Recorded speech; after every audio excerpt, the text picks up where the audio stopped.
ये राजस्थान के उस गरीब बच्चे के साथ न्याय नहीं होगा जो बड़ी मुश्किल से पढ़ता है, अपने घर में बूढ़े माँ बाप को भूखे मार के पढ़ता है और उसके बाद परीक्षा के लिए जाता है, रोता हुआ घर लौटता है। क्या दुख नहीं होता है?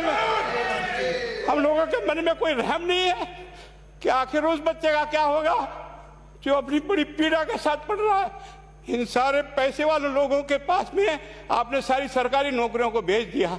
मैं बहुत कड़वा सच बोल रहा हूं। आज जो पिछले 8 साल में नौकरी में लगे ना, उन सब का भी पोस्टमार्टम कराओ, आपको लगेगा आधा फर्जी मामला निकलेगा। कोई है नहीं, कोई सोचने वाला है इस पर कि आखिर उसके दर्द को कौन जानेगा? है ना, जिस प्रकार से हमने परीक्षा के माध्यम से इन पैसे वाले लोगों को उतार करके सारे के सारे उन गरीबों की आशाओं के ऊपर पानी फेर दिया। रात और दिन पढ़ता है, भूखा प्यासा पढ़ता है, घर बेच करके पढ़ता है, खेत बेच करके पढ़ता है, लेकिन जब उसका सिलेक्शन नहीं होता तो जहर खा के मरता है। हम इस कानून को ला करके दुनिया को बताना चाह रहे हैं कि हमने इतना बड़ा कानून कर दिया, इस कानून से कुछ भी नहीं होगा। मैं आज आपको कह रहा हूँ, ये जो आपने नए प्रावधान जोड़े हैं, मैं सोचता हूँ कि मुझे कुछ बोलने की इच्छा नहीं, मुझे बहुत दुख है इस बात का। क्या होगा ये? किस तरह की गैंग पाल ली है उन्हें? पानी पिला दो है ना। मैं उस दिन भी पूछा था कि मैंने कहा ये शिक्षा संकुल पे है, जिन लोगों को ड्यूटी पे लगाया, इसको लगाने वाला दोषी कौन है? तो ठीक है, भाग्य हमारा अच्छा था कि सवाई माधोपुर की घटना फूट गई और एसओजी को उसमें हाथ में लग करके कुछ केस लग गया। अगर वो केस नहीं लगता तो आज आपकी सारी नौकरी पर इन सब बड़े बड़े दलालों के स्कूल में पढ़ने वाले बच्चे होते और मेरा गरीब का बच्चा अपना घर लौट के जाता। दुर्भाग्य है। और इस कारण से केवल इसके लिए खुश मत हो जाओ कि हमने कानून बहुत सख्त बना दिया इसलिए अपराधी रुक जाएगा। नहीं, सिस्टम को बदलना होगा, ये परीक्षा का सिस्टम चेंज करना होगा। मैं सोचता हूँ कि क्या हम इतने अक्लमंद बैठे हैं, क्या इस व्यवस्था को चेंज नहीं कर सकते? क्या एक ही पेपर हर राजस्थान में 20 लाख बच्चों को दिया जाए? क्या इसका कोई ऑल्टरनेट नहीं हो सकता? इसका ऑल्टरनेट सोचना चाहिए कि हम परीक्षा को टुकड़े टुकड़ों में कैसे कर सकते हैं। जिले के अनुसार पेपर नहीं, एक नहीं हम 25 पेपर बना सकते हैं। कौन से सेंटर पर कौन सा पेपर जाएगा कोई तय नहीं करेगा कौन सा जाएगा, और हम जो इच्छा होगी उस सेंटर पे वो पेपर भेजेंगे। और ये जितने भी प्राइवेट कॉलेजों में आपने सेंटर बना रखे उनको बंद करो, इनको तुरंत बंद करिए एक ऑर्डर से। जितने भी सरकारी विद्यालय है और सरकारी नौकर ही एग्जामिनर बनेगा और एग्जामिनेशन करेगा, तब तो आप इसको बचा पाओगे। आपका वो जांच करेगा, आपका वो अधिकारी आएगा।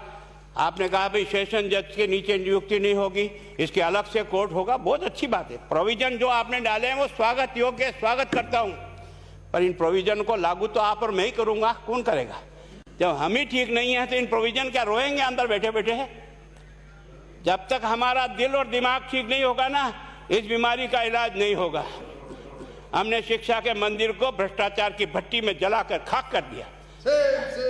दुर्भाग्य हमारा, जहां से कोई आशा की किरण दिखती थी उस गरीब को कि चलो मैं अपनी मेहनत से आगे बढ़ जाऊंगा, लेकिन अब वो निराशा में आ गया। उसको लगा कि अब कोई रास्ता नहीं है। और इस कारण से मैं सोचता हूं कि आप जिस भावना से लाया, मैं आपकी भावना की इज्जत करता हूं, लेकिन केवल आपकी भावना इन बेईमानों को नहीं रोक सकेगी। इसको रोकने के लिए हमको सिस्टम को बदल करके और तुरंत उस पर ध्यान करना चाहिए। कानून 302 का बना हुआ है, क्या मर्डर रुक गए? आप भी जान रहे हो, रोज के रोज पोक्सो कोर्ट में आजीवन कारावास हो रहा है, क्या व्यभिचार रुक गया है? अपराधी को दंड मिल सकता है, अपराध बंद नहीं हो सकता है। अपराध बंद करने के लिए जो सिस्टम होते हैं उस सिस्टम में चलो।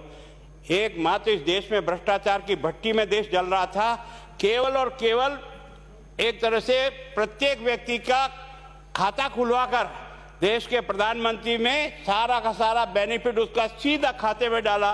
बेईमानों को चोट लगी नहीं लगी, उस तरफ अपना दिमाग बचाओ, उस तरफ अपना दिमाग लगाओ कि इस बीमारी का इलाज कहाँ है और कैसे हो, इस बारे में चिंता करने की कोशिश करो। मैं कई बार इधर सीकर और इधर गया तो मैं सोचता हूँ कोचिंग संस्थान की बिल्डिंग देंगे ना तो टोपी गिर जाए नीचे से। क्या चीज़ है यार, भगवान ने क्या लक्ष्मी वहीं बरसाई है। और जो बाकी संस्थाएं उसका कारण यह है कि हमने अपनी दुकान को इतनी कमजोर कर दी है कि जहां बच्चे अच्छी तरह से शिक्षा लेकर के हम जैसे गरीब पढ़ करके यहाँ आ गए, अब वो रास्ते नहीं है। और इस कारण से मेरी बहुत विनम्र प्रार्थना है, इस बीमारी का इलाज चाहिए बच्चे को, कानून से नहीं होगा, कानून के अलावा होगा, और उसमें आप करें। धन्यवाद। Thank you. माननीय मंत्री महोदय।